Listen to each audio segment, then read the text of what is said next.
everyone. It is your host of the most, AVRLR3 here. I know I'm in a car. Don't worry about it. Just felt like making a video, and I wanted to talk about shadolls. So let's get into it.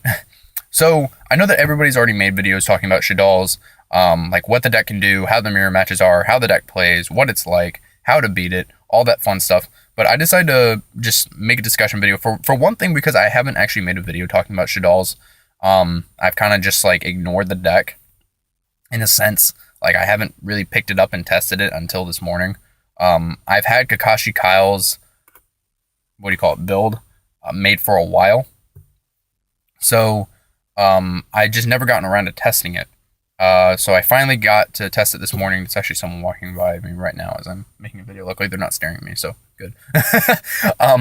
So I had Kakashi Kyle's version of shadolls built for a while. It's a Yubel version. And I really thought I was going to have trouble with the deck, but really, it's not that hard, you guys. The combos are pretty much very simplistic. The only thing that you really have to look out for is just misplays that you can do not understanding the card. Like, you have to know, what the cards do, obviously. Like, you have to know Lizard. You flip it to pop something. Whenever it's sent to the grave, you get another Shadoll card. Like, it's just simple stuff like that. You can't mistake Lizard for popping something when it's sent to the graveyard. Just simple stuff like that, and I don't know why am I... Oh, because my camera's faced the other way. So if I try and move my hand, it's going to look very awkward. There we go. But yeah, anyway. So shadolls as a whole, they're... I wouldn't say simple. The Kakashi Kyle's build revolves around Yubel. So it's essentially a Shadoll deck with 2 Wolves and 3 Limit Reverse. So your opening play, at least what I did, was I played Armageddon Knight, sent Yubel, hoped to draw into a Limit Reverse, didn't, so I improvised. Like, that was really it. Falcon is a floater. Like, that card's busted. The fact that I can go Foolish Burial, Falcon, get out Falcon, set facing the shadows, pass turn, next turn, end phase if you don't pop my Falcon, facing the shadows, flip it up, get a plus, like, plays for days is all that it really is. Falcon is also a level 2 tuner, so you can make really good plays with it. I actually ended up beating this guy because when I was playing on DN, I didn't realize I was playing in Unlimited, and he was going by the March 2013 list. So it was when the Dragon Rulers were at 3 still, and they had Sacred Sword, but I don't think they had Super Rejuve because it was banned. But they had Sacred Sword, they had Gold Sark and all that. He was using Wingbeat to Giant Dragon and whatever. And I thought I was playing advanced. So I was like, fine, whatever, I'll just play it out, and I still beat the guy. He made plays and whatever, and I was just able to simplify the game. Like, if shadolls can't beat you, at least in my build anyway, but it's the only changes really to it was just I ran one of each of the Yubel forms, 2 Wolves, and 3 Limit Reverse. I mean, you could just throw another Shadoll cards, and there you go, it's a Shadoll deck. And really what I noticed that the deck does is that it simplifies the game state until it can win.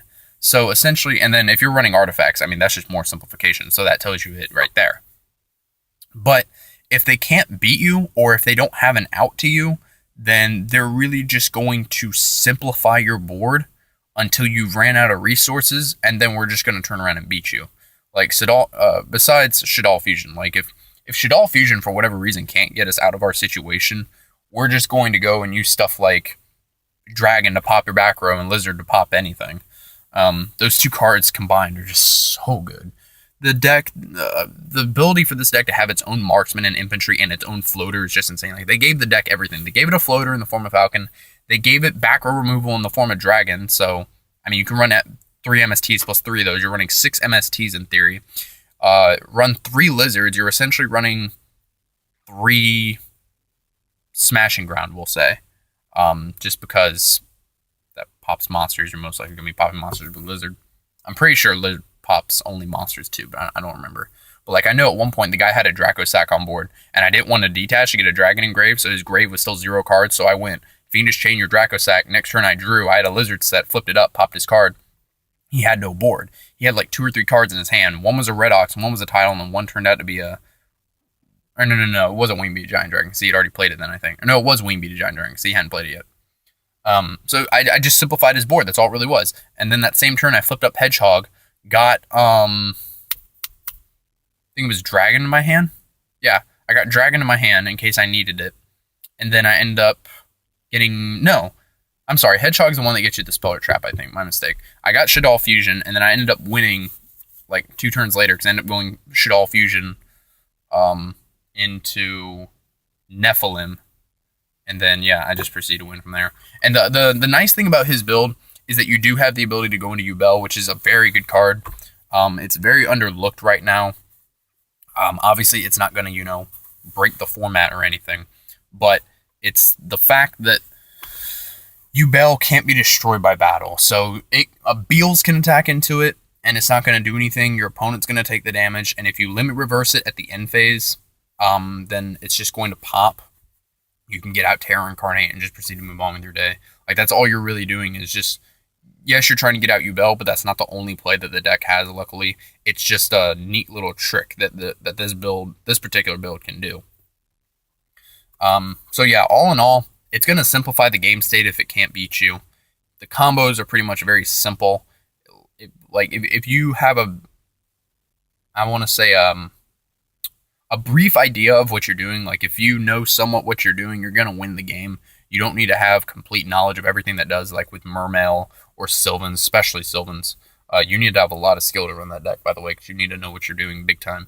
Shadolls, you can kind of know what you're doing. You can get by. Be better to, really know in depth what you're doing and what all the cards do. It just helps. But yeah, so that's my discussion video for you guys. If you have any comments to leave, let me know in the comments below. On top of that, I think Shadolls are going to be very good. They're going to be helping a lot of decks. They're going to be helping out Light Sworns. Artifacts are going to be raining at you guys. I can guarantee you. The artifact engine itself is going to be dead in the form of Hat, Fat, Nat, and Cat. Say all those forms 10 times fast. But the artifact engine itself will be used in Shadolls. It's going to be dead in most other things just because Hat's not going to be able to keep up with Shadolls. They're just going to simplify their game state, which is what Hat's trying to do to you. And since Shadolls can pretty much do it better than Hat, Cat, Fat, and Nat, the deck's just going to kind of fall to the wayside. So maybe on this upcoming ban list, maybe Mermelio will get hit, and then, that'll kind of seal the deal for all forms of Hat. But until then, they can have their time to roam around until Shadolls kind of come in and just destroy them. That's just kind of the way it is right now, at least the way that I'm seeing it. Especially like with my build, because I plan on building the Yubel build. I just need to be sure I have one of each of the Yubel forms, because I remember I broke up my sets. I don't remember if I have one of each left over. But yeah, I really want to build the Yubel version because it's really good, you guys. It's very consistent. Even just from that one game I tested, you could just tell straight up it's very consistent.